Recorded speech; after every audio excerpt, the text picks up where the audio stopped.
मैत्रिणींनो, आजच्या या सोनेरी क्षणी तुमच्यासारख्या अध्यक्षांच्या हस्ते माझ्या पुस्तकाचं प्रकाशन होत आहे आणि याच्यासारखा आनंद दुसरा नाही असं मला वाटतं.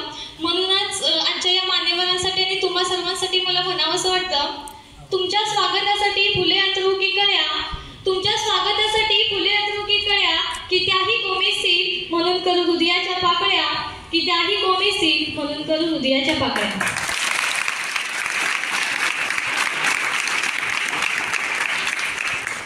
गगनगिरीच्या पायथ्याशी असलेली परशुराम विद्या मंदिर ज्युनियर कॉलेज गगनबावडा ही माझी शाळा. याच शाळेने लावला मला कवितेचा लळा, याच शाळेने लावला मला कवितेचा लळा.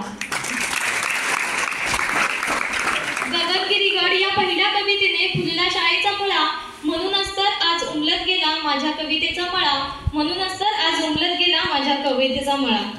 भुतलवाडी हे सुंदर माझे गाव, भुतलवाडी हे सुंदर माझे गाव, कवयित्री बनून उमटवायचे नाव, बोबड्या माझ्या कवितांना मिळतोय तो वाव, बोबड्या माझ्या कवितांना मिळतोय तो वाव.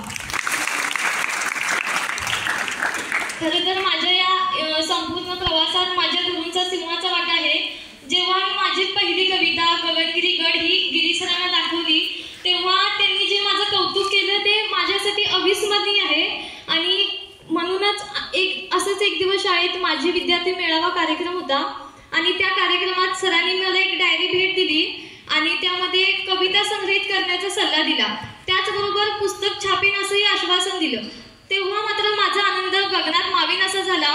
आणि खरं तर या संपूर्ण प्रवासात गिरी सरांच्यामुळे हा संपूर्ण प्रवास शक्य झाला आहे. आणि म्हणूनच मला सरांसाठी म्हणावंसं वाटतं,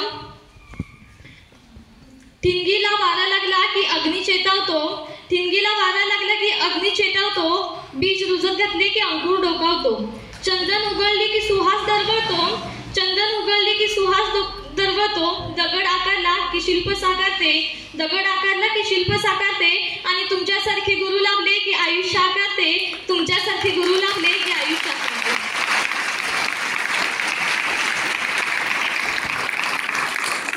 त्याचबरोबर या शाळेचे मुख्याध्यापक गोसावी सर यांना आपल्या विद्यार्थ्यांना प्रेरणा मिळावी म्हणून सर नेहमीच धडपडत असतात.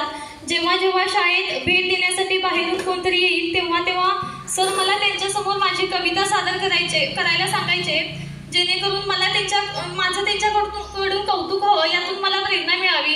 शाळेतील कार्यक्रम असतील, त्याचबरोबर देवेकर मॅडमांची व्हिजिट असेल, CO साहेब यांनी सुद्धा माझे कौतुक केले. असेच एक दिवस आमच्या शाळेत शिक्षणाधिकारी शेंडकर मॅडम या आल्या होत्या. त्यांनी माझ्या डायरीत एक छोटासा शुभेच्छा संदेश दिला आणि खरं तर मला वाटतं हा संदेश मला खूप उपयोगी पडला. म्हणूनच मला म्हणावंसं वाटतं, सागराने ही जितली खोली निहाळावी, सागराने ही जितली खोली निहाळावी, आणि आकाशाने जितली अथांगता टिपावी, सागराने जितली खोली निहाळावी आणि आकाशाने जितली अथांगता टिपावी, अशा तेजस व्यक्तिमत्वांची प्रेरणा सदा काळजात घर करून राहावी, अशा तेजस व्यक्तिमत्वांची प्रेरणा सदा काळजात घर करून राहावी. या शाळेतील